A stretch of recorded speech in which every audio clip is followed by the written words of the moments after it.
I think we're going to go ahead and kick off here.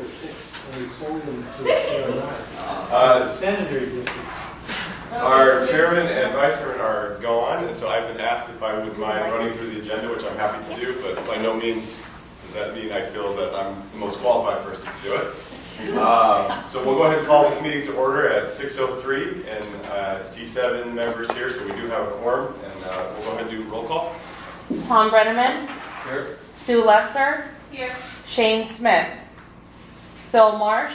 Here. Monty Fields. Here. Mike McElroy. Here. Jana Oak. Elodie Katz. Here. Andrew Nielsen. Here. Albert Graham Jr. Chair Mike Carey. Yeah. All right, thank you. We'll go ahead and open up public comments. I do see a board member present, but I don't think we have any members of the public, unless you have an intent to speak. I'll be your public. Okay. We appreciate you being here. So, not seeing any members of the public, we'll go ahead and close that item, and we will move to the B section and the approval of the Citizens Advisory Committee meeting minutes from January 9th, 2019. I was not present at that meeting, and I have not reviewed those, so if there are other committee members present that could speak to them or move for approval. I actually read them, and there was one thing in there that I didn't see, and I think it was,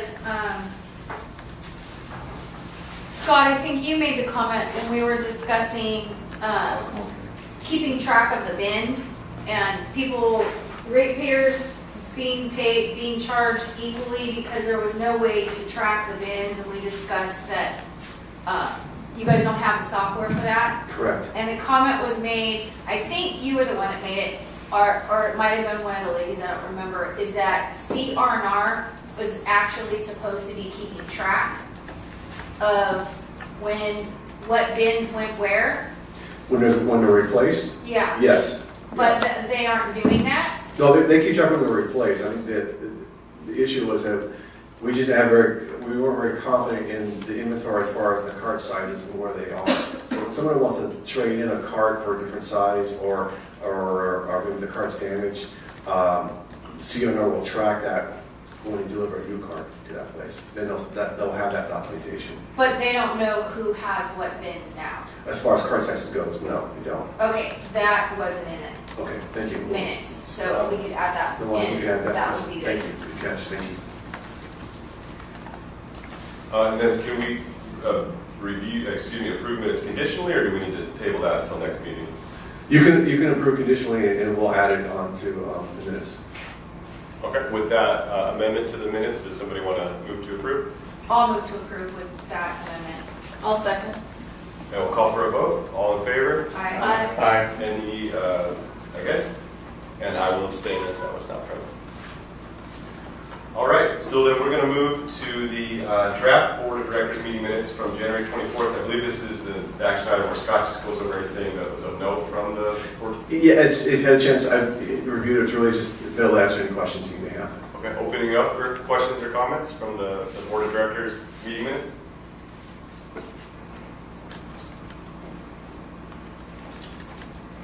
Not seeing or hearing any. It's just to receive and file. And there was nothing of note that you wanted to point out? No. All right. Well, the next agenda item is the solid waste rate study, and I think Scott, you're going to. Yes. Thank you.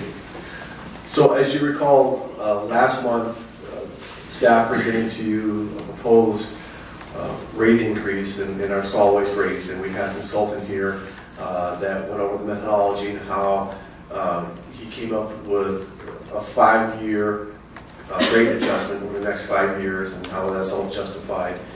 And there was comments from this committee that was concerned that, or didn't feel it was fair that someone with a 30-gallon cart that was paying the same amount as a 30-gallon cart, it wasn't equitable, and staff agreed with that.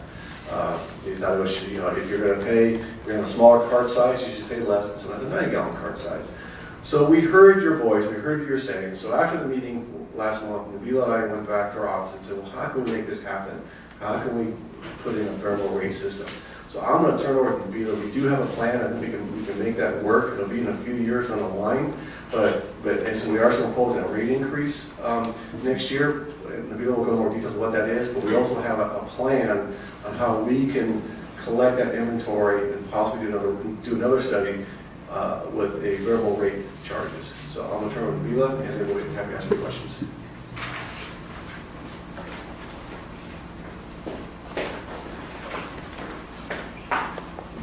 Good afternoon, members of the committee.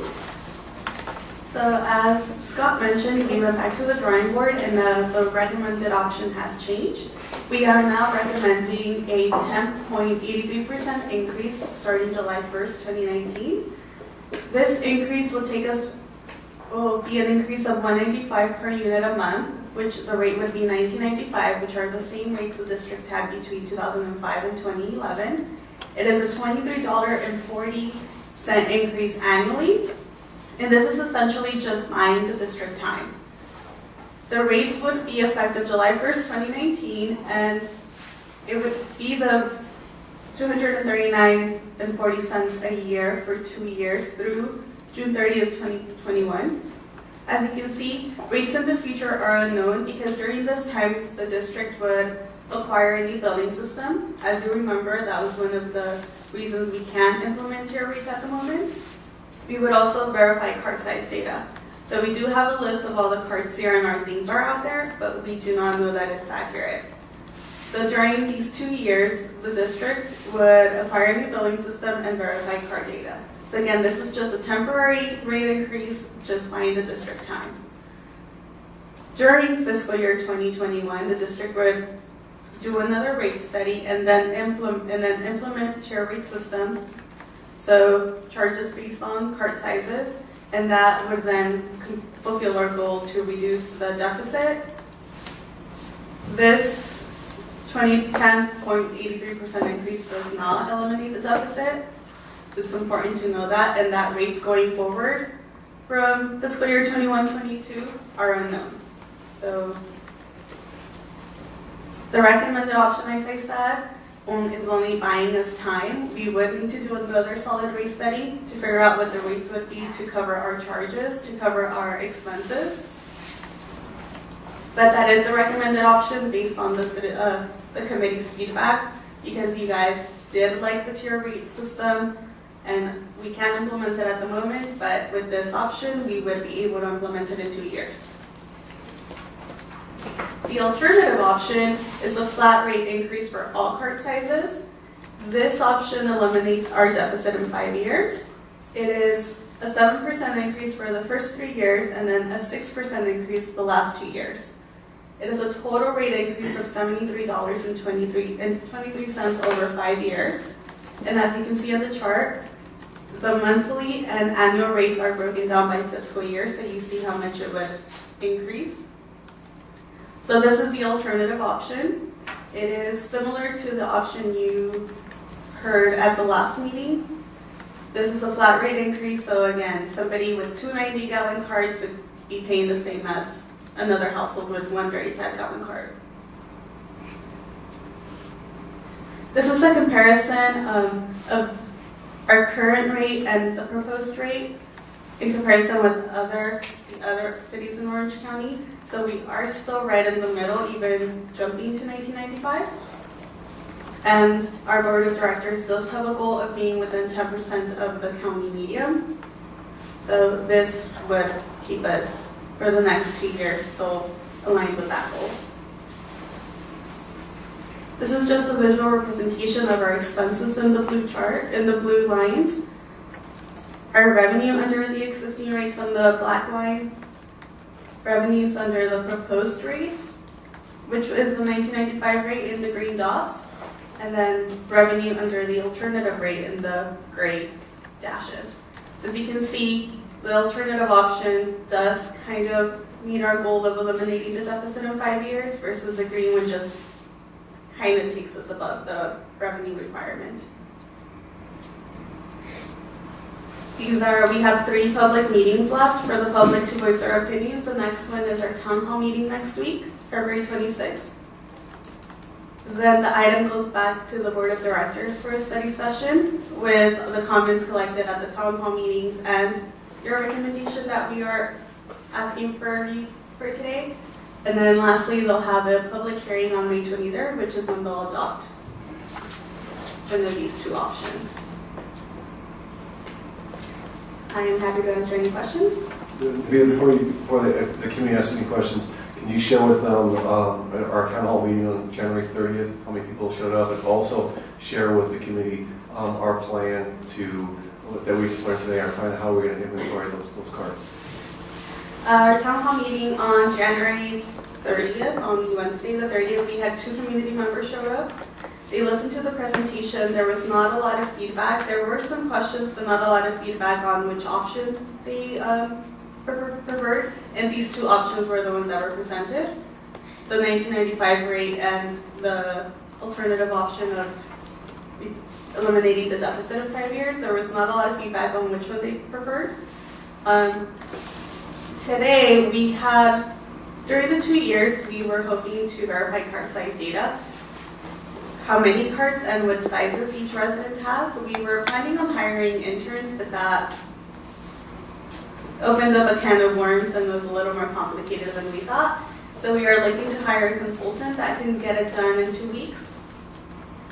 So that portion, taking it off our hands and getting it done so quickly by a nationally recognized firm, really alleviates the hurdles that the district will have to pass, and then we'll just have to focus on implementing a billing system that will be able to accommodate the tier rates. What kind of firm specializes in counting trash receptacles and making sure who has what? This is a national firm. They're SCS engineers. They focus on solid waste. So they do solid waste studies, anything solid waste related. They work with cities to implement like zero waste plans, programs, being in line with state goals. So it's not their focus, but it's something they do offer and they've done for other cities in LA County.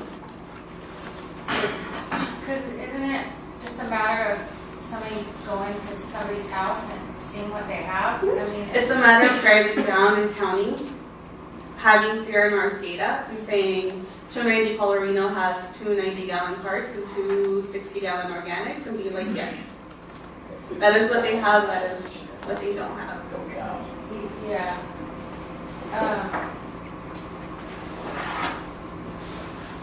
So does our trash hauler have the initial blueprint of what's supposed to be out there? Yes. So they do have, we did receive a list of what they believe is out there, but again, we're not 100% confident in that list. Anything that has been exchanged over the last 2-3 years, maybe we can be confident. We're like, okay, maybe they turned in their 90-gallon cart and got a 60. But anything before that, if we have residents that haven't switched their carts in 5 years, 10 years, and maybe carts get stolen all the time, so maybe they have extra ones, or those 90-gallon carts are very valuable to our residents. They get stolen all the time.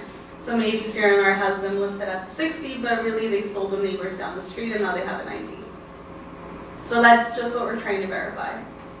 And for a solid waste study, we want to have good data because our projections on what the cost and revenue will be are based off that data. So if we go in with bad data, then our projections are off. Then we might raise our rates and not actually bring in enough revenue to cover our costs. Because you have more containers out there than you actually think. Because our numbers are wrong, yes. So that is what the district is trying to avoid. Well, I have a question. Yes. And this may be down the road, but enforcement.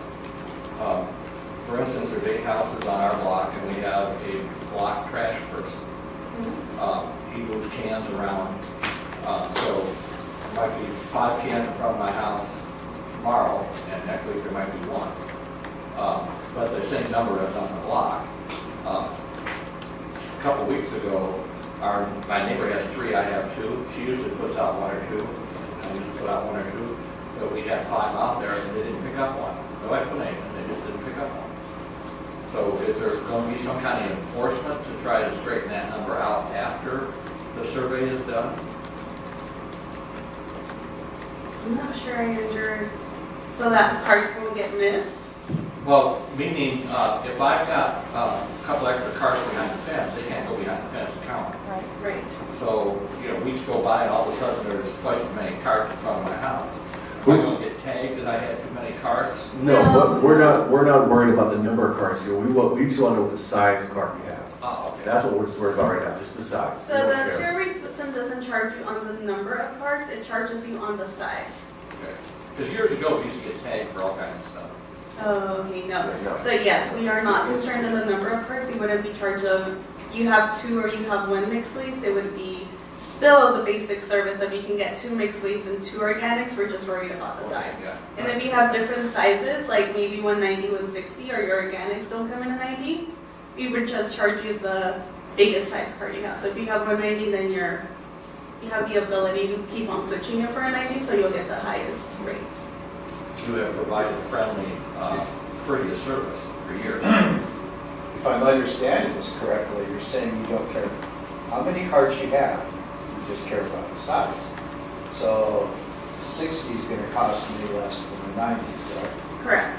But if you don't care how many 60s I have, Basic service, so 2. So you can have either 160 or 2 60s. so 260s will cost me more than 160. No. So basic service will remain the same where you have 2 mixed waste carts, the ability to get 2 mixed waste carts and 2 organic carts. Some residents choose to just get 1 mixed waste and 2 organics, or 2 mixed waste and 1 organic. So we're not worried about the combination of carts you have. We're just worried about the size. If you get any third part of either, then that falls under a additional cart charge, which is $9 a month. So I'm sorry, I should have made that a little more No, because clear. I was thinking the same thing. I was like, Yeah. well, see, somebody's going to end up with 8. I don't have, Sorry. I just have 190. Okay, that's all I've got. So if you're going to charge me more, You can get a second 90. well, what if I want to convert it down? I really don't even need it. There's only 2 of us living in my house. And I could convert to a 60. I could do the rate. And then if I added another 60, You can get 2 mixed waste 60, so you would still keep the $60 rate. okay. But the 2 60s, mixed with 60s, this would be better than the 90. Yeah. No, because residents that have a 90 will have the ability to get a second 90. So if they get both of the 90s, they can throw away 180 gallons a week versus your 120. So it still ends up, they have the ability to throw more. Whether they choose to do it every week, that's, up to each resident. The 90s were previously retired, I thought. Yes, but going into a tier rate system, we would have to make them available. Because if we're going to charge the rate, then it's only fair that they would be able to switch them out or get the 2 if they only have 1. Can I ask whether it's Scott or maybe the board members that are present, like historically, was it just more kind of an equitable plan where one household was just going to produce an average amount of waste and we didn't try to tier the system? And I'm assuming the committee maybe discussed this, so I apologize if I'm rehashing it, but how much value is there to tiering it relative to, like, I guess, cost savings for the ratepayers? It was expressed in the meeting last month, and staff believes trash should be charged as like any other utility. So the more water you consume, the more you pay. The more electricity you use, the more you pay. So it is the same with trash. The more residents are throwing away, they should pay more than that resident with 135-gallon cart. We do have residents with 2, 3, even 90 mixed gallon carts, so they have the ability to throw more away than those residents with 135. So they just saw it unfair having them pay a flat high rate increase when again they're not throwing a lot away. Gotcha. And how much would that consulting firm that would help confirm the quantity rather than the size? How would the I'm process looking cost? at, for them to go out to do it for 2 weeks, it would cost under $40,000. And then it's going to cost like $60,000 for them, for the sound board to have the programs to be able to accurately keep track of who has what, because they can't do that right now. That's why they've always just, Yeah, our Flat billing rate. system needs a new module that would able to accommodate the tier rates. So every account right now just has a flat rate of $260 annually. There's no way to customize it and change it. So we would need a new module to be able to say, this house has this house has that, and keep records when they switch them. And then is your billing system like tied into the assessor, the county assessor? Yes, yeah, like the assessor. We also envision incorporating this data in our GIS too. So when we pull in our GIS, we'll know everything about the wastewater and everything about the trash and all when they were doing it. So that also is very valuable data to capture. Yeah, because right now residents can call and say, oh, I want to switch my cards or it's broken, and I have no idea what they have. I'm usually like, okay, take your information, I'll forward it to CRNR, and then they make the request and they switch it out for them. But even in our utility system or in our records, there's no way to save that data. I know last meeting, there was some talk about even if you have a 90-gallon, you might have only thrown away 30 gallons of material. Was there any discussion about how, would it be worthwhile considering weighing how much is actually disposed? CRNR does not have a weight, their arms don't weigh the cards. Okay. So there's really no way, and then you get into, a person with a 90-gallon cart might throw away pillows Sure. and have it look full versus somebody that actually has trash. And people And could be plastic. dumping into someone else's. So they both look, volume-wise, they both look full, but they weigh differently. I think the board member has a comment. We did a sewer study, and the same question came up. Why not charge based on water usage, which would be a better indication than the two charges we do, which are single family and multi-family. We can't do that because there's so many water districts, and the water district won't give us the data. So that utility does not do what staff hopes to do in the trash study. And there's even less variables in the water study because we know what the average residential water use is. So we decided that it was impossible to charge sewer rates based on actual usage in the home. We did have two-tiered rates. We knew that apartments use a little less water, and statistically we could get that data. So we thought through that problem, or thought through that opportunity, and it was impossible for this agency, and we didn't want to staff up, to try to do it. All of a sudden we'd have to have 24,000 water accounts, and where do you break the line? So we would have needed substantial additional staff to implement the program. My suspicion is we're headed in the same direction here. Everything that you would like to see done, and I would also, does not net us $1 more in revenue. So we spend something on software, we spend something on getting a rudimentary count of what is put out of the curb in trash cans. Then we have to implement how we transmit that data to. We presently collect on the tax rolls. So somebody, or many people, and customer service would also be an opportunity because all of a sudden, like Sue said, or Tom said, I don't have a 35, I don't have a 65-gallon can. I don't have a 90-gallon can. I have a 65, but my neighbor's got it. So then we get we begin to get, there's a lot of things to think through before this program can be implemented, even though it sounds like a good program. With electricity, it's very easy. You have a meter. With water, you have a meter. With other utilities, natural gas, you have a meter. With sewer and trash, we don't have a meter, so there's a lot of assumptions that staff still have to think through, to be able to even think about implementing this program. And there's no net increase in revenue. Would there be a decrease? If a lot of people theoretically switch to 60 gallons? No. There would just be additional costs. Well, I think it'll be a wash. If you're be less trash being disposed, therefore less costs, and therefore less revenue because of smaller carts. So you have a provision in your contract with CR&R that if let's say half the ratepayers switch to 60-gallon containers, the fees paid to CRNR would actually go down accordingly? We pay whatever the tonnage is, so Our it's, costs are, we have 3 invoices with CRNR monthly. It's occupancy, so every time they stop at a house, Gotcha. that's That's $9.79. not gonna change. That's not gonna change. And then we pay per tonnage for mixed waste and for organic, so the more we throw away, the more we pay. If everybody switches and downsizes, then the less that's been thrown out, the less that's being collected, so those invoices were decreased. But in theory, this is a big theoretical, if a lot of ratepayers that have 190 gallons they fill to the berm each week switch to 260 gallon, the weight would stay the same, but the fees collected would go down. Correct?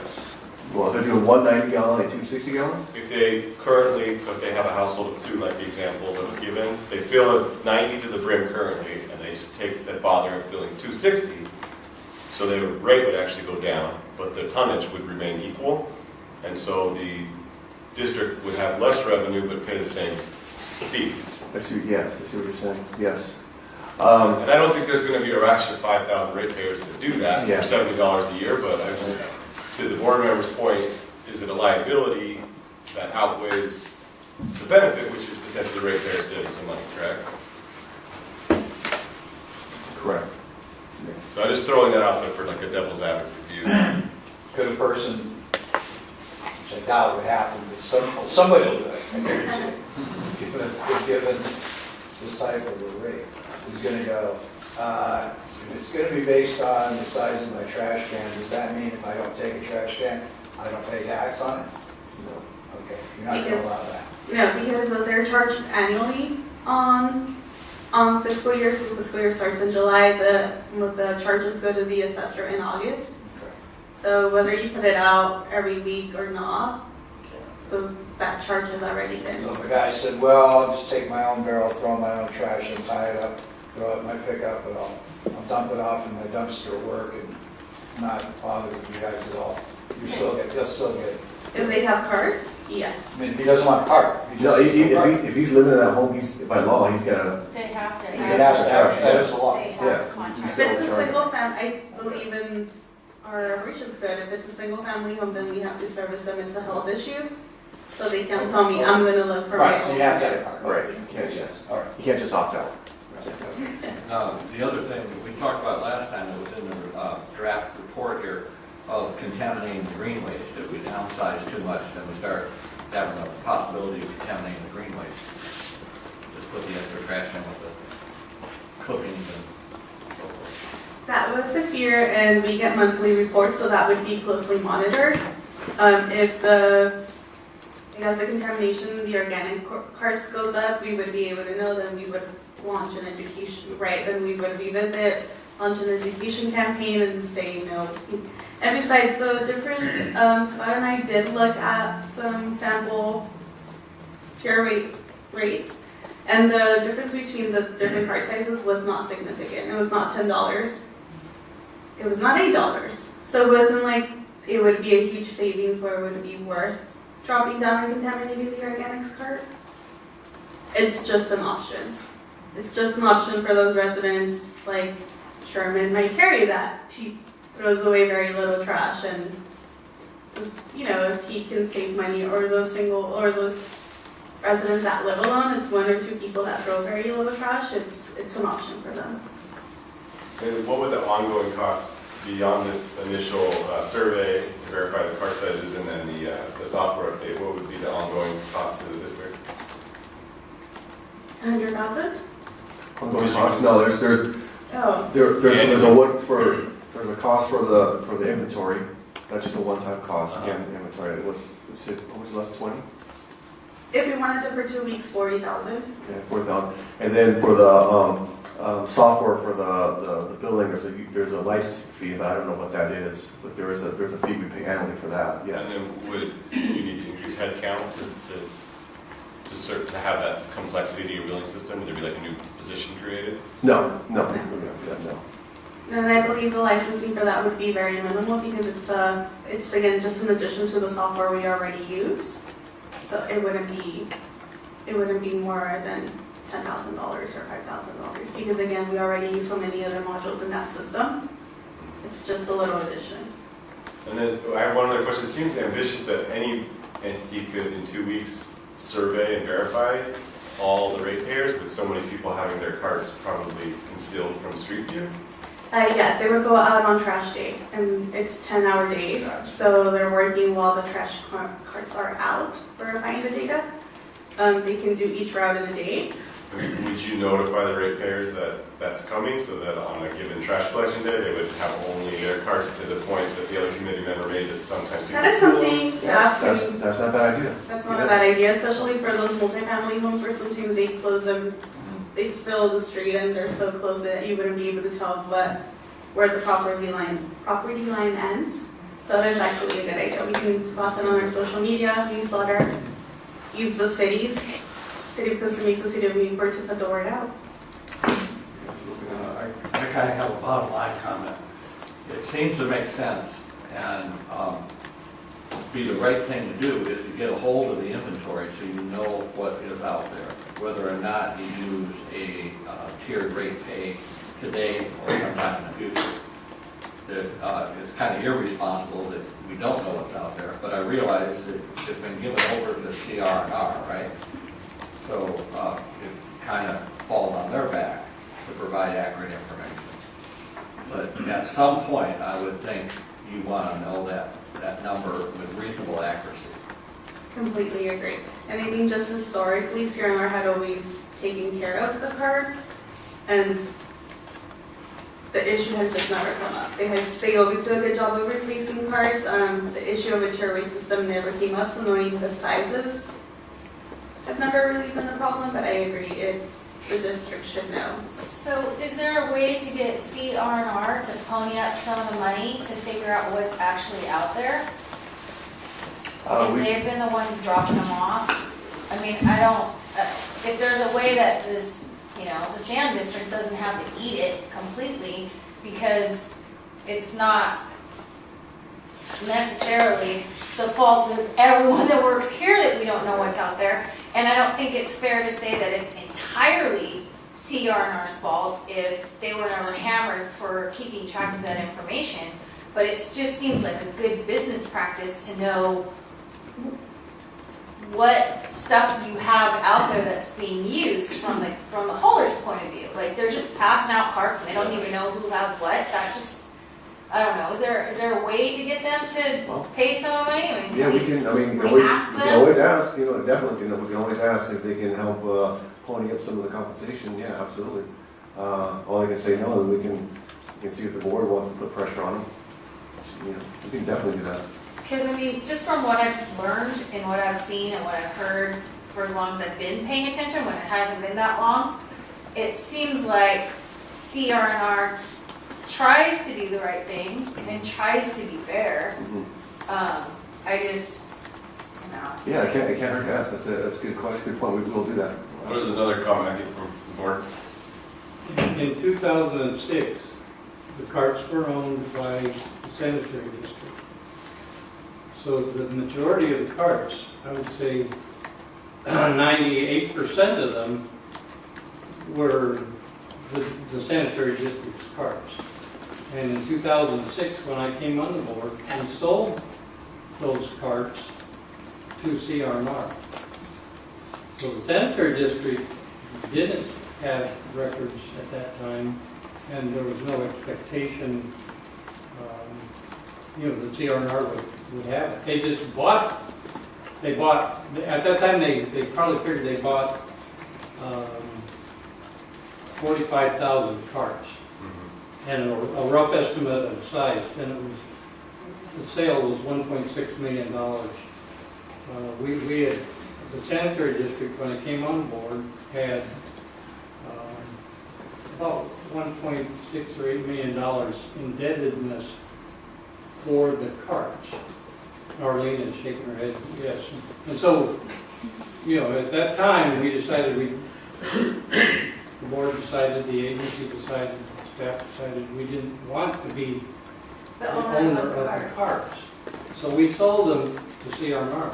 So again, that puts the burden of responsibility on them, technically. I mean, they bought them not even knowing what they were buying. That's not our fault. No, They we didn't don't.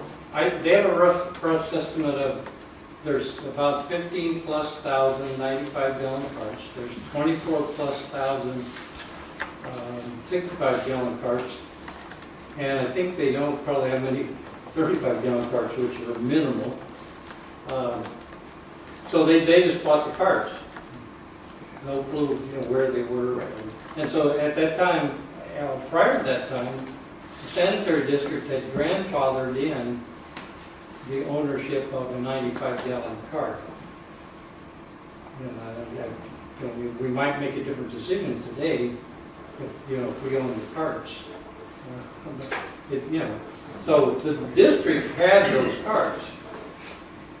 And I don't know whether we knew at that time where the carts, who owned what carts.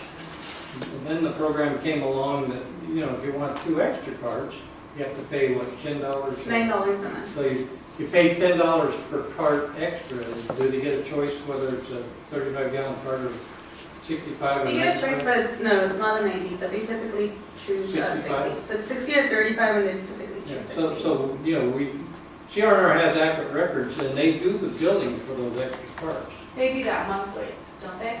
They do it Okay, they do, quarterly. but that's That's- separate. That's to the ratepayer directly, not to. Yes, for the extra cart. Yeah, that's separate from, How many? So they Property bill tax they bill. bill those carts, and then we get most of that money. But It's about they're 100,000. CRNR's carts still, correct? Yes. They're all CNR carts now. And in big picture, the rate increase, regardless of which plan's adopted, that was just a reality of the new contract with CRNR and cyclical cost rising, or is it directly related to this decision?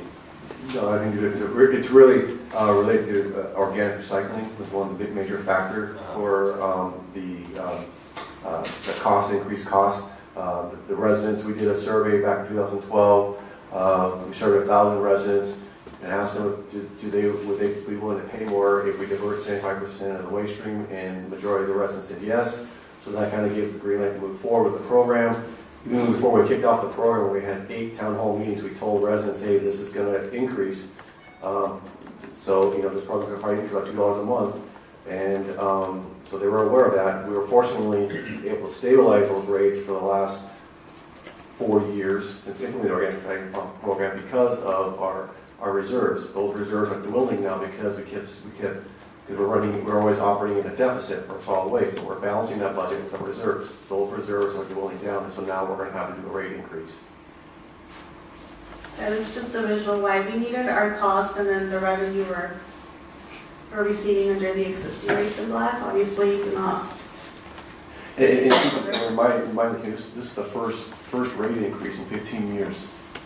In fact, we've had 2 rate decreases in the last 5 years, which is, you don't see that very often. And it's going to be a 2-year process just to determine if it's possible to implement, right? No, it would just give staff time 2 years to implement the billing system, and Well, I think you're right. No, like we're in the comments, there's some questions out there we need to still fine tune, but the first start is getting the accurate inventory. That's the most important thing. And then we do that study, and then we start answering these questions that are popping up. What happens if we do have contaminated green waste? What do we do? These are all good questions we need to address to be sure we have our I's dotted, T's crossed before we implement a program like this. And to implement will take 2 years. Our plan, if it all goes well, yes, we would implement it in 3 years, the third year. it would In July 1st, 2021. yes, correct. Yes, 2 years. And it's possible that this wouldn't even be a net cost savings or anything like that. It's Or net possible, savings. correct. Yeah, so we can implement all of this and all of a sudden we're losing money. Yeah, we might have to do another rate increase, sure. Yeah, absolutely. Okay.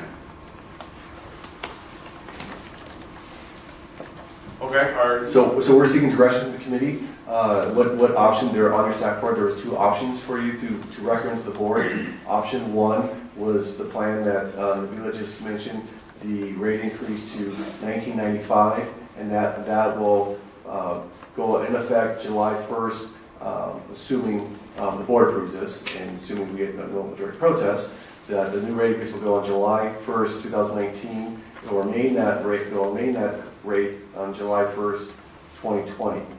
And then during that time, we will do another rate study for variable rates. That's option one. And option two is the flat rate increase for the next 5 years. And that would be the same rate for all size cards. So we're seeking direction from the community. What option do you want to recommend to the board? Does the committee feel like they have a good understanding of the two options and want to vote on a recommendation? Is there And any I'm just comments? back to that is a recommended option where the rates would be $2.39 for the next 2 years. And then future rates are unknown at this time.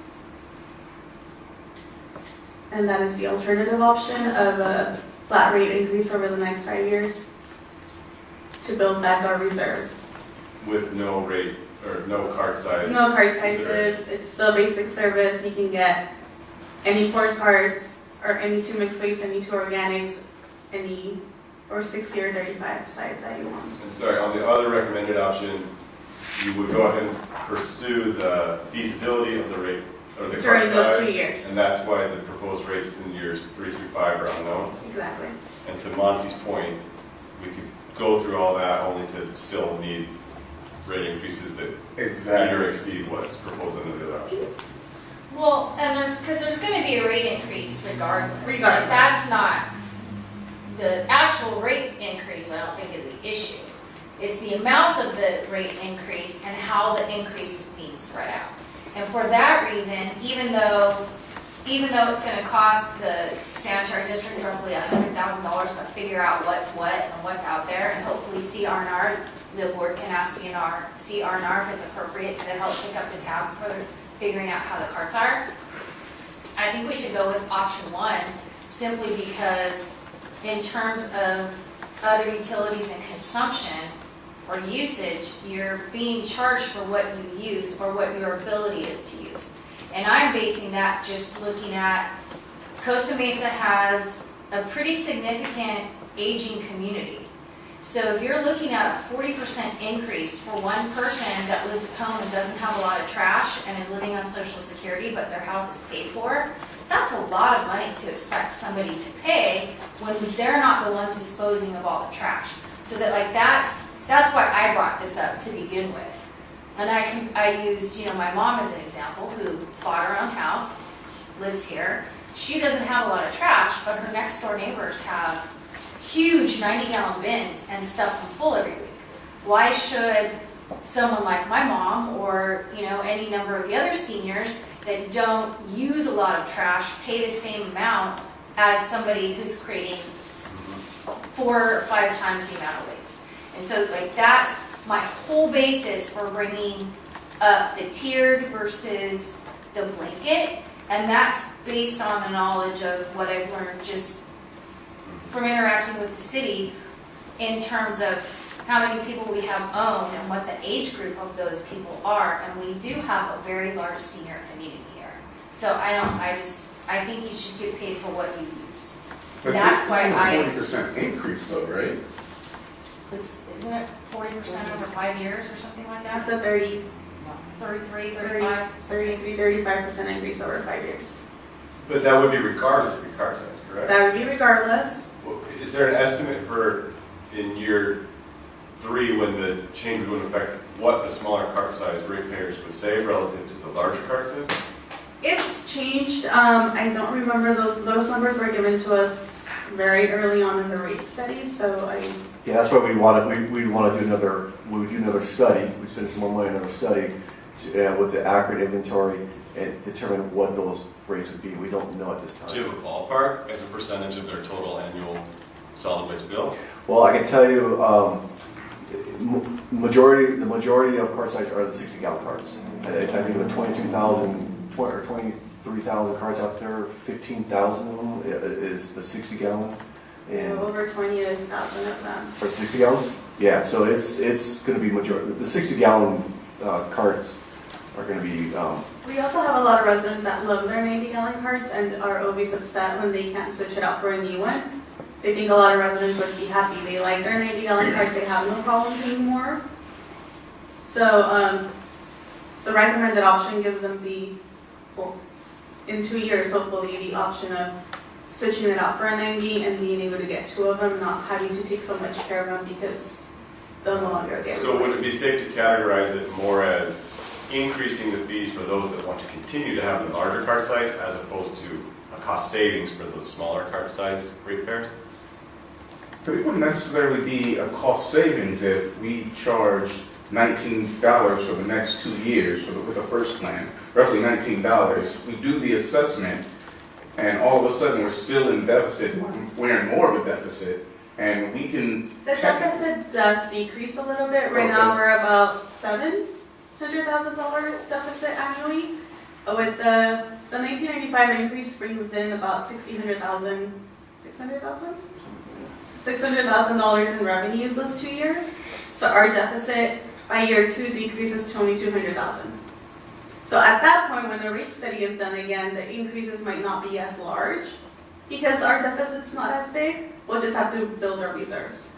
Okay, so is there any possibility where the small cart folks would pay more than the $289 proposed if we were to go with a flat rate? Because it seems like it can go either way. They could possibly pay less, but they could possibly pay more, but In our initial results with our revenue and expenses at this point, all the cart sizes had a reduction except the 90. Right. Yes. Relative to the BSPAT flat rate 5 annual increase. So we were shown a 5-year tier rate increase, and all the cart sizes had a rate decrease the first year. The second year, the 60 to 35 had a rate decrease, and the 90 kept going up. So there was some cost savings, so the rate would have been less than 216. So But we won't know But we will know what that looks 2 like years in now 2 because of years. the additional revenues we're generating if we approve the 1995. So again, that's why we have to do another study to see what that cost is going to be, or savings. And that would have been off CR&R's inventory of cards? No, the rate study in 2 years would be off the. No, I'm sorry, the one you're estimating. Oh, yes, it was off the Correct. CRNR's Yes. inventory. So we don't know if the inventory is accurate, but that's our best. That was our guess. And that's why the district at that time we felt uneasy going in with bad data. and there's additional unknown costs where if our system could implement this new tiered rate system and everything like that, there's just, No, the system would do it. it would be able to do it. Yes, and the district is exploring other options, so maybe we can change. And we originally thought the system would be 60,000, but I think Nabila and Finance is meeting with the software company Friday, and we're hoping that maybe that cost will be less. You know, based on So what we our are needs. exploring other options, so maybe that initial quote was, maybe we just need to explain, or I want to see what the module is doing. Maybe we can get something customized or something smaller that wouldn't be as much. So we are looking into other options. I know one of the concerns brought up last meeting was staff, the administrative time and cost in tracking inventory once we have a satisfying count.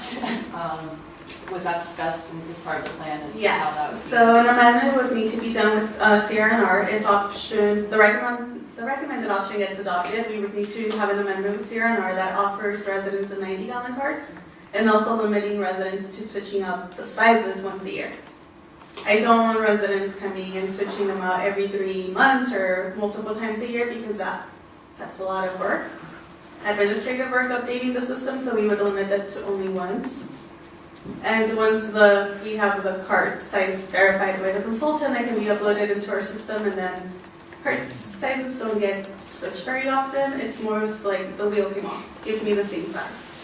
So it'd be easier to track once we have the data verified. And the intention is for the sanitary district to track it, or CRNR, or both? CRNR both. CRNR because they have to actually make the switch and schedule the switch, but then us for billing purposes, we would need to get a copy monthly of what was switched out.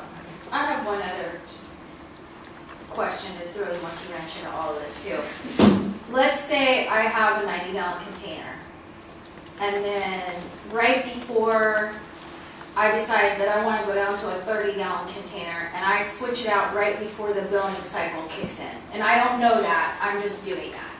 How would you guys bill do you look back at all the months and how they had, like, what size container?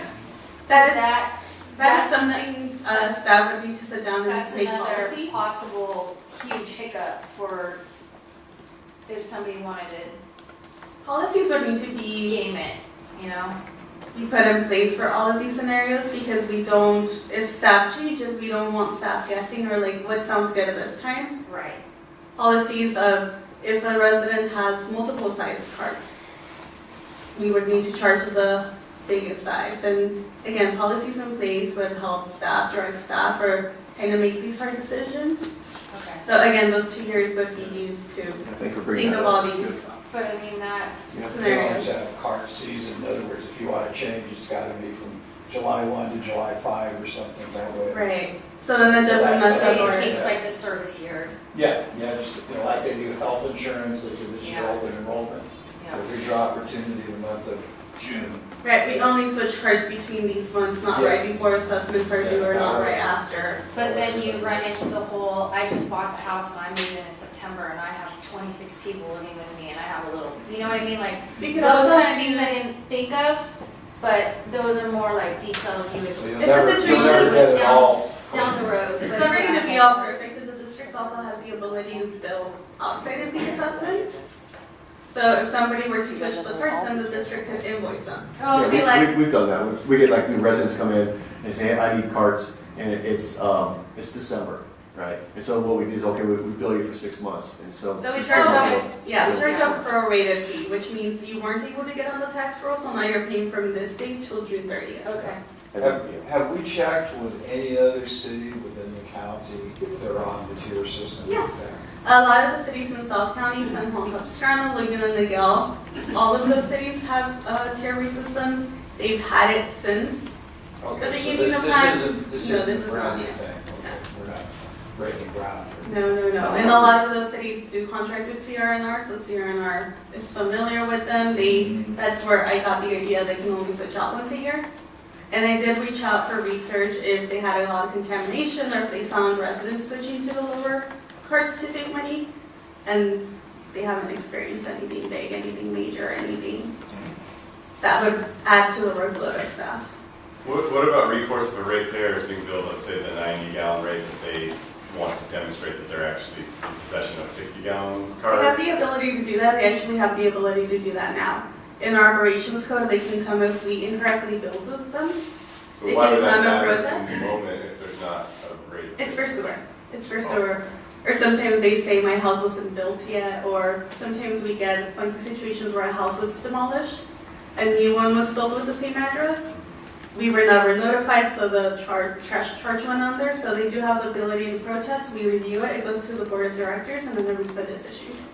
And did you say earlier in the bill that it's approximately 20,000 out of the 25 that have the 60-gallon? I believe we get the numbers monthly Yeah, I thought it was like more like 5,000 or 15,000, and for then, the 60. yeah, and then like, So most of them have 60s. Like- I believe it's about 12,000 of the I 90s. think there's 15,000 95-gallon carts, and there's 24,000 60-gallon carts. I think it's in our. we have the numbers, we can get it to you, we have the numbers. It's in You know our- what's That out could there. be, Look in the strategic plan, it's in there.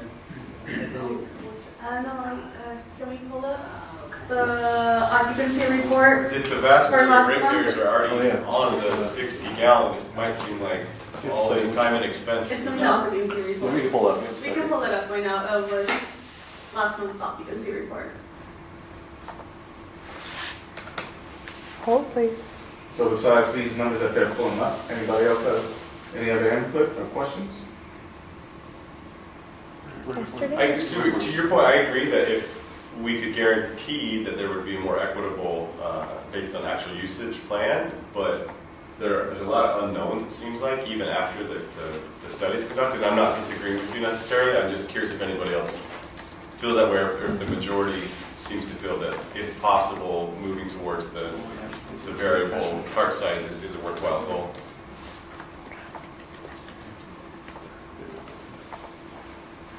What On did the feel top left weird? corner, I'm sorry. On the top left corner, it'll say 35-gallon waste carts. There's 908. 60 gallons, 30,000. 90 gallons, 14,000, and then the breakdown for the units.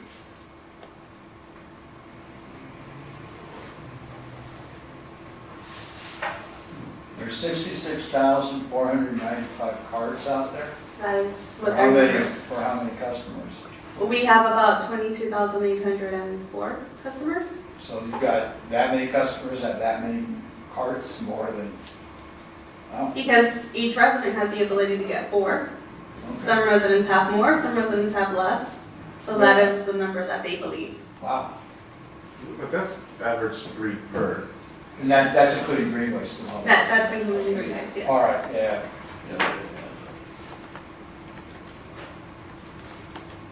I did think the way you thought, Andrew, until they said that a couple of counties, or I'm sorry, cities around us actually have already implemented. But since inception, right? Do you know of any districts that have converted? Not any in Orange County. Typically, cities don't have specialized sanitary districts, and the trash contracts are usually at the bottom of the food chain.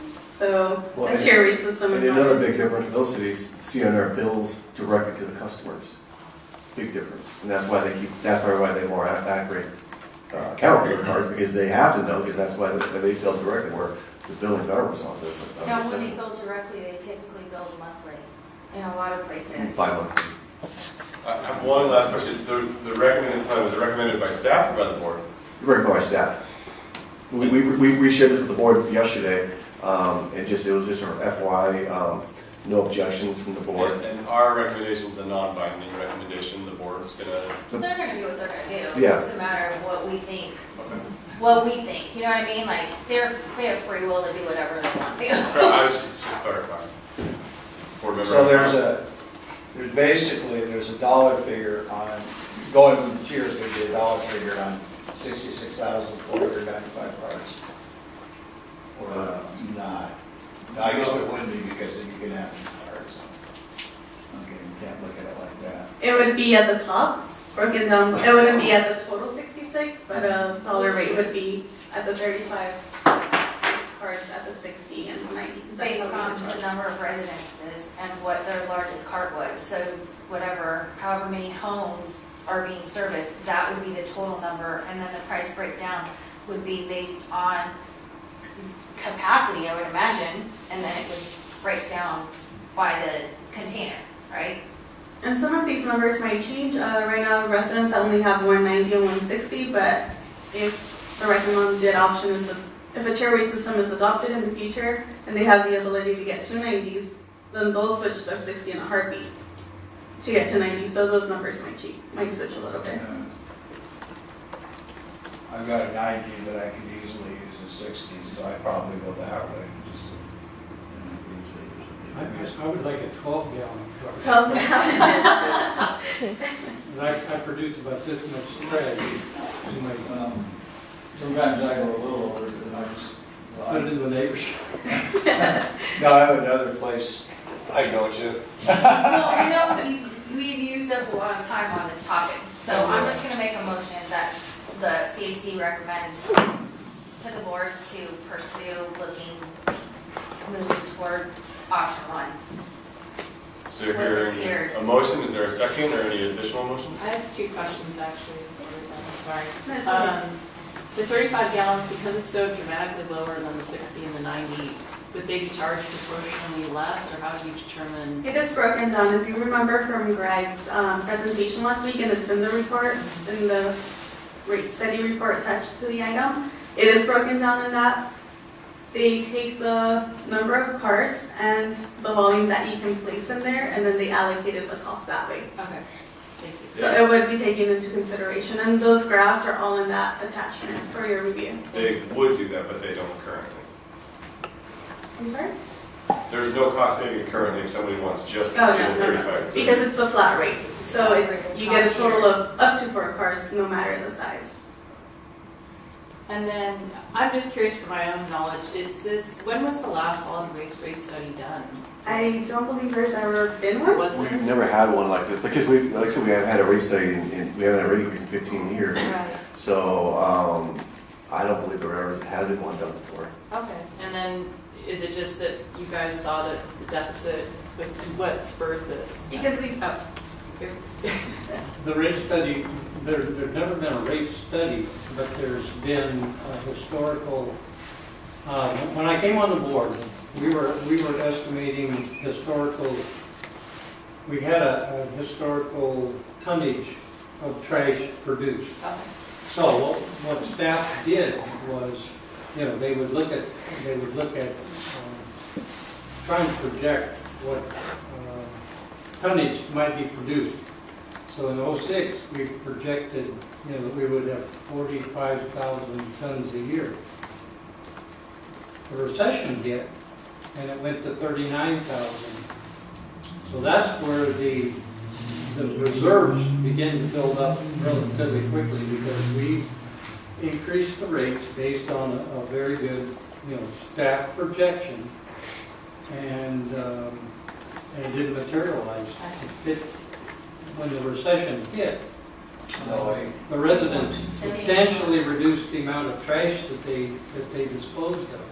So we're charging, in '06, we were charging this amount, and so we had a huge buildup of reserves. And then Scott explained that, we did the organic survey, or we did a survey, and people were willing to pay more. And so we began to, after we implemented the organics program, we began to run about $1 million a year deficit, which we could handle because we built up all those reserves since '06. So here we are 10 years later. I don't remember what the reserves had built up to, but they were substantial. So we implemented the organics program, and it began to take a big bite out of those reserves. We also did a rate decrease. So we went from 1995, that we'd estimated was the correct rate in '06, down to $19, and then I think down to $18. So that took a bite out of the reserves. So between the organics program and the rate decreases, the reserves began to be eaten up pretty fast, about $1 million a year. And so now we have to we can't operate at a reserve.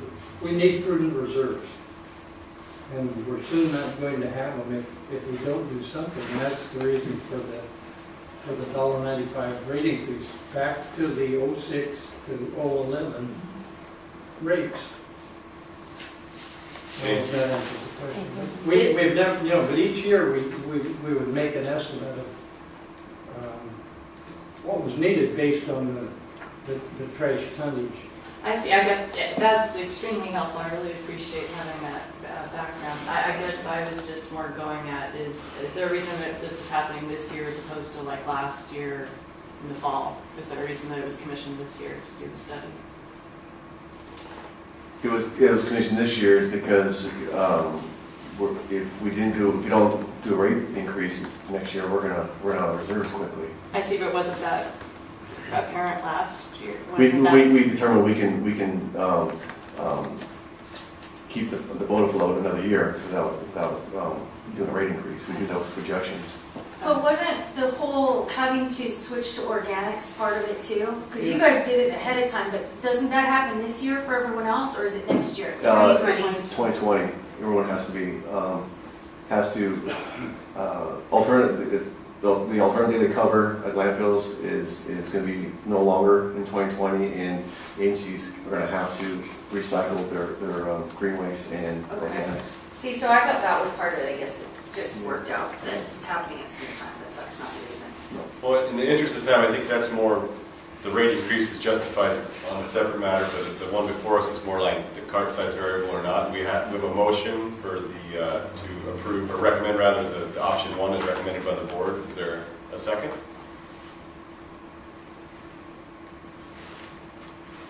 Is there a counter motion? Yeah, I recommend that we go with, what is it, 2? Yeah. Option 2?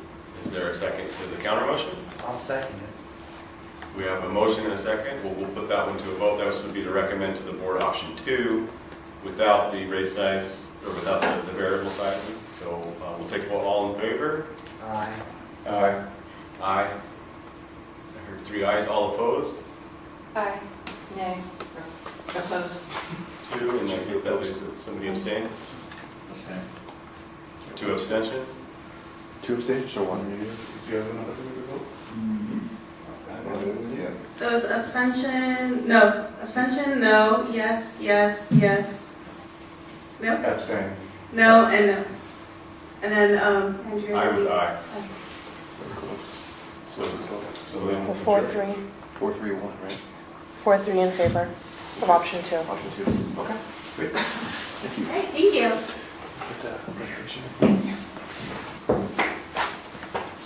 All right, I think the next agenda item is the wastewater service boundaries. And I believe Scott is going to. Yes.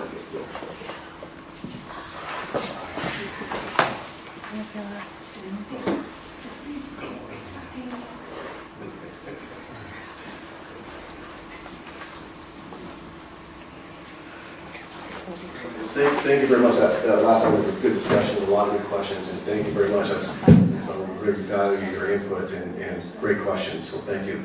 So another kind of a big issue here is our service boundaries with the City of Newport Beach. I've been working with the City of Newport Beach for a little over a year and a half on this issue. If you go to the next slide here, basically there's, and I'll show you, actually I'll just go right down on this property. You'll see here, we've been, the properties, well first off, let me point out, our service boundary, you see this dotted line right here, it goes like this and out here, and then it goes this way, then this way. This is our boundary right here. See how this really weird shape, and it goes like this. So the properties and colors are out of our boundaries, right? So technically, we don't assess their properties for wastewater, but these properties, they flow into our main line, and then that's transported to the OCSD's treatment facilities. And for nearly 60 years, the city in the San Diego District has an agreement where the city basically pays us a capacity charge to take that wastewater. The agreement was signed in 1979. The last agreement expired 20 years ago. It's been expired for 20 years now. And we've had basically a gentleman's agreement where the city would send, the district would send the city an invoice, almost $20,000, and then they would just pay us. So for about a year and a half, I've been working with my counterpart in Newport Beach and said, well, how can we clean this up? How can we make it a little bit easier? So first, let me kind of go over the properties right now, what we're talking about. This is the property. This one right here is this right here. These are single-family homes. This is Irvine Avenue, and this property. You see the red lines here, these are the sewer laterals, and these green lines is the city's main line. So all these properties, you can see the sewer laterals goes into the city's main line, and it flows this way, and it dumps into our manhole right here on Irvine Avenue. So the city does collect a fee from these residents, a sewer fee, so they're able to recover some revenues, and they can charge, and then they can easily pay us to transport the wastewater to OCSD. The next property, this one right here, is called Harbor Christians, and that one's right here. Okay, you see here, it's just right outside our boundaries. It's a commercial property. Again, the flow goes into Tustin Avenue, into one of our main lines, into OCSD. I believe the city does charge them a $10 fee, I think what it is, and then so there is some revenue mechanism the city can receive and pay the district. These are condominiums in this. Go back here. This would be right here in this area, and these are condominiums. And again, these are their laterals of the condominiums, and then this is the main line, the city's main line, and it flows right into here on this street. And this is in the sanitary district's service area. So it flows into here and goes into OCSD. This property is University Drive. Yeah, this is the YMCA. So this is right next to the condominiums, and they have private lateral, or private main lines, which is right here. And the private main line connects to the city's main line, and then it flows into the same manhole or in this cul-de-sac where the condominiums flow into. And then this property, which is, we go back here, it's right here. And this one is the interpretive center. I think the county has a facility here as well. The county has a facility. It's not a very small facility. And again, it has a private line that connects to the city's main line. And again, it goes to that same cul-de-sac where the condominiums and the University Drive facility goes into. So this is one of the real challenging part, because all those properties I showed you were in the original 1979 agreement. These properties were developed after the 1979 agreement, and before they were constructed, they had septic tanks.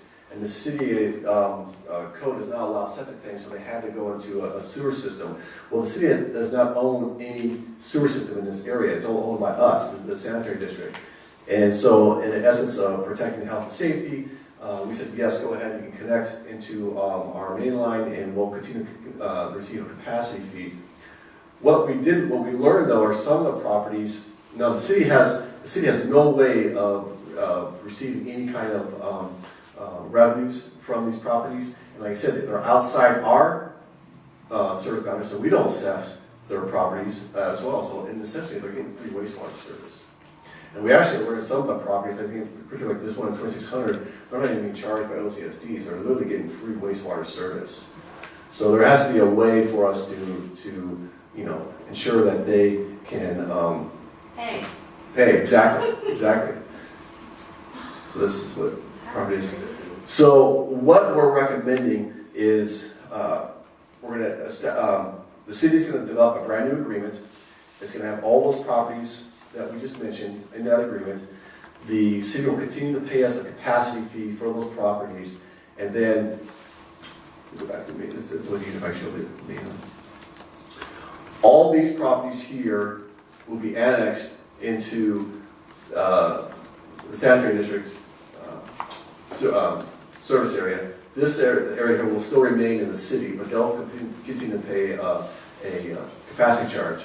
If these properties are annexed into our service area, then we can assess them a wastewater fee. So the idea is to, again, annex those properties. So this is what, let me show this. So we annex those properties, and the way that would work is, the first thing is we would do is have a meeting with the residents out there and tell them, okay, here's what's going on. This is what's happened in the past, 60 years. Some of these properties are not receiving are not paying for their wastewater services. We want you to, be part of the sanitary district, and here's the change of services. Our wastewater fees are less than the city of Newport Beach, so they will see a little decrease in their savings. And then the city and council would have to adopt a resolution supporting that annexation. LAFCO does not like to go and do annexations when agencies are fighting with one another, so they want to make sure there's some cooperation. So the city's going to approve a resolution. And then we bring it back to the board, adopting a resolution of intent to annex. And this would basically be the new service areas. Basically, if I should go back to I still like this one map. I think it's just so much easier to show you. So as I told you, this was the old, or this is the existing service boundaries. So these properties, which is really also another. So on Mesa Drive, these properties right here are in our service areas, but these aren't. So the new service boundary would go from here, all down here, and down over here like that. So all these properties, all this, even this right here, which is undeveloped, would be in our service area. And then it would be allowed to be assessed a wastewater fee. So let me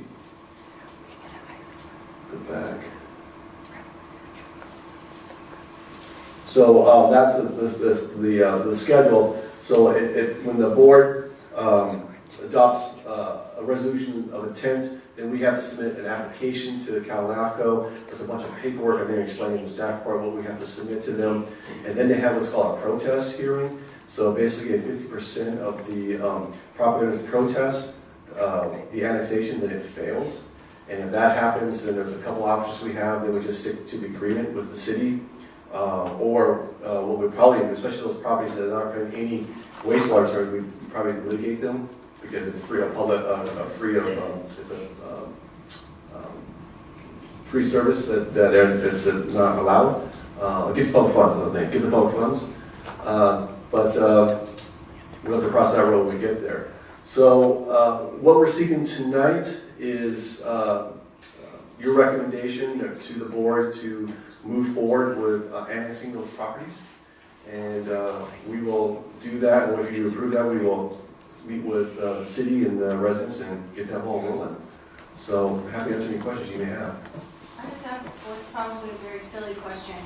Are we sure the city of Newport Beach isn't assessing them some kind of fee on their property taxes because their property is for the properties that are in Newport Beach? Let me go back. So these properties here, we know for sure they're not assessing it because there's no wastewater service here for them. They're connected to our service. We're not connected to the city, so we know for sure that they're not charging. The city's not charging the ones in the color any fees at all. Okay. No, I was just thinking like some guy at a desk in the billing department in the city of Newport Beach that's sending out property tax fees and is assessing Double dipping. Yeah. wastewater fees Yeah. because everyone has wastewater, not knowing, you know what I mean? Right, I just, right. like I said, that could be a silly question, but. No, we know for sure they're not. You're getting a blanket check from Newport, in a sense covering these guys and everybody else, right? not Well, them. definitely no, we're not, because No, when the city learned they're not getting any revenues from these properties, they stopped paying us for this property as well. So, By a proportional rate? what's that? By a proportional rate? Or they stop making the payment to you guys? Just proportionate rate, no, not all of it. We still received almost $20,000. This, if we annex, according to our sewer rates, if we annex these property, it's only going to be additional $660 a year, because our rates, it's like $90 a year. But still, multiply that over Sure. forever, and it's a Yeah. lot of money. Well, especially, if I'm these residents, and I'm paying assessment fee, and I hear my neighbors not, I'm not going to be too happy. How did they figure the guys in the middle are paying the guys on the end? I have no idea how that, I couldn't tell you how those boundaries are worked out. It's Unless just, these- it's so weird. See, this is the boundaries right here, right? This is our boundaries. So they just cut it out. Unless the lots were developed. I think that's what it was. I think you're right. I think these weren't developed. Right. And that's why they did it, because these were. These came after. Yes. That was Right. it. Right. So one question, like Elodie on the last agenda item, why now? Like, did you just discover this, or? No, actually, we've been working on this for over a year. So this has been, we were trying to find a way that would make sense for everyone. It has, even before I got, this agreement's been expired since 1999, and even before I arrived, the previous staff has sent agreements to the city to try to get a new agreement, but it just fell through the cracks and never happened. So when I got here, I reached out to the city of Newport Beach. Hey, let's work on this. And then the person at the city of Newport Beach retired. So then they kind of went dormant for a few months. They brought him back as a consultant. Now he's helping me leading the charge on this. And so he was the one to give a presentation to the board yesterday about this issue. So that also delayed it as well. That 20,000 you're getting, that's an annual fee? Yes, correct. I got an infrastructure question. Yes. Who is maintaining, because you have a regular schedule to maintain Yeah. the line, and contingency for any pump stations or major breakdowns? How has that been handled? Well, there's no pump station in this area. The main line, any main line within our service area, we maintain on a regular basis. Yes, we maintain it. We try to clean all our main lines, the entire system within 18 months. So we continue doing that. Any other questions for Scott? Yeah, if you can go back to that larger map.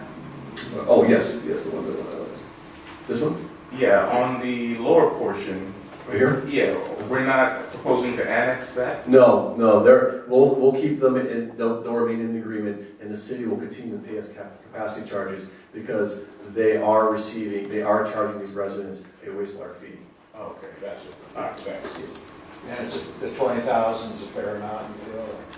Well, it's the amount they're paying us, it's our charge, it's our rate. Okay. It's the rate. Okay, so we're getting what Yes. we should be getting. Exactly. So we're just really dealing with the two developers. Well, yeah, the ones that are not receiving rent is correct. Correct. And where the condos are and the Y, those are, They're out of our service areas, they're still being charged a fee by the city, that's why the city's able to pay us. But all their wastewater flows into our main line. yeah, just like the track homes down below, right? Yes, correct. Okay, but we are getting paid, Yeah, the condos and the YMCA. the only ones we're not getting paid for are the one in green. Okay.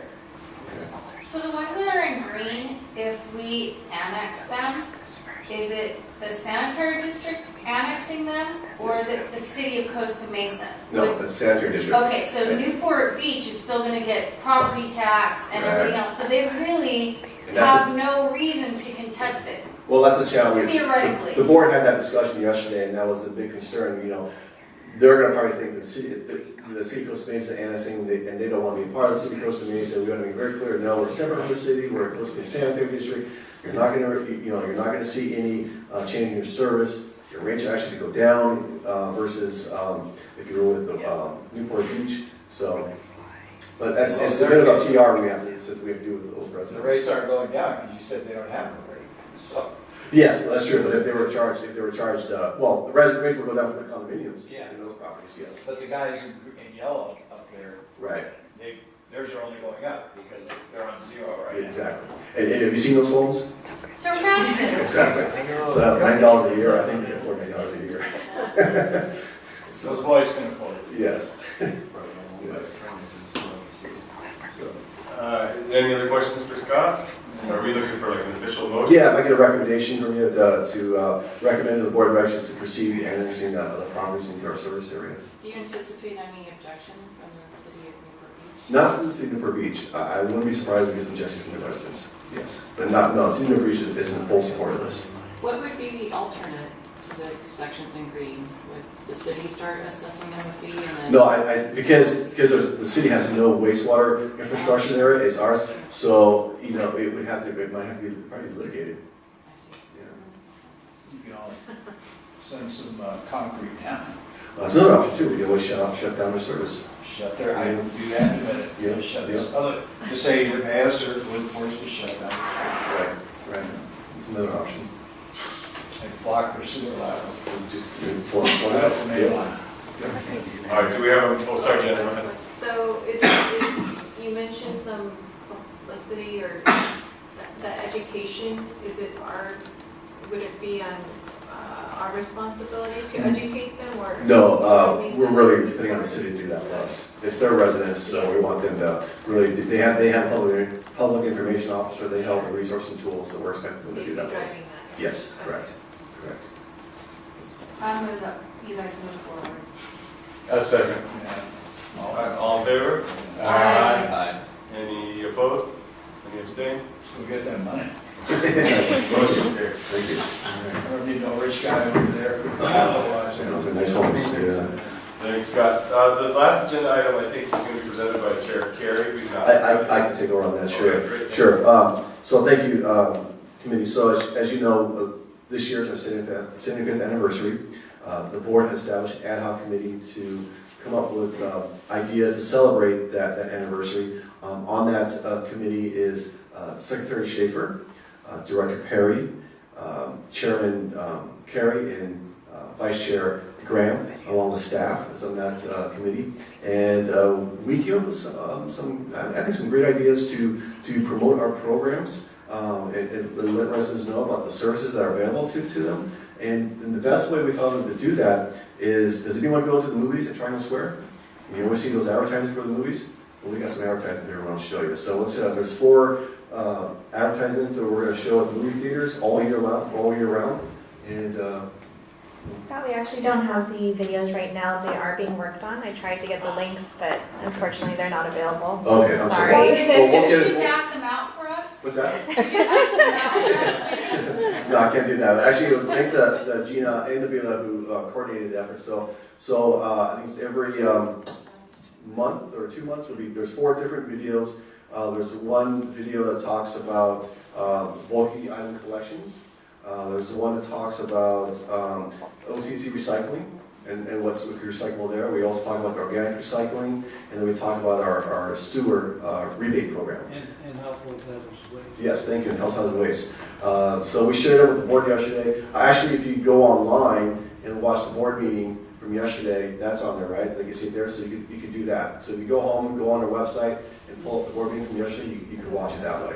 You can see it. So we're really excited about that. We also are going to have, everyone here is going to have new shirts. We're going to have a shirt that's same with anniversary logos. You're going to look out there representing the district with your logo shirt. We also have some other cool giveaways at special events. So the community's working really hard and excited to share the 7th anniversary with everyone. How much is the budget? We budget $25,000, so $15,000 budget for this year, and then $10,000 for next fiscal year. I saw a notice somewhere, I don't remember where I saw it, And these- about a clothing collection and the mulch giveaway Yes. happening at the recycling center Yes. in, I think it's in April. April 27th. Yeah, it's in the new. And I'm trying to think where I saw it, because I'm not a customer. Facebook. I don't get your newsletter. Facebook. You must have Facebook then. Oh, okay, yeah, Yeah. okay. That's I'm like, great. I saw it somewhere, I can't remember where. So that's great. So yeah, that's all I have to report on that. Thanks, Scott. Oh, I'm sorry, I just had a quick question. When does our anniversary 75th officially start? Or It's right now. It's Oh, 2019. okay. Yeah, throughout the year. Yeah. Great. Cute. All right, so the closing items are just committee or staff comments. Does anybody want to bring anything to the attention of the committee? I just have a compliment for, I guess, Scott and his team on how clean this building always is. Specifically, this might sound silly to some of you, but those restrooms are pristinely clean all the time, and it smells really good in there. I mean, you guys have like some kind of air freshener, and you guys laugh. The men are laughing because you've never been into a women's restroom that is horrific. You think men's restrooms are bad? Women's can be pretty terrible. So I just want to compliment you guys on whatever you're doing in there. Because I'll be sure to pass it on to David Griffin. He's our maintenance assistant, and he's the one that cleans the bathrooms, and he does a really good job. I'll pass it on to him. And it's also kind of a reflection of the people that work here, because they were train wreck your bathrooms wouldn't look like that. I think there was another committee member comment. I was just going to say I'm good, but on compliments, the staff preparedness is just pristine. Yeah, here. Yes, thank you. Is there a board member comment? No. Oh, any other comments?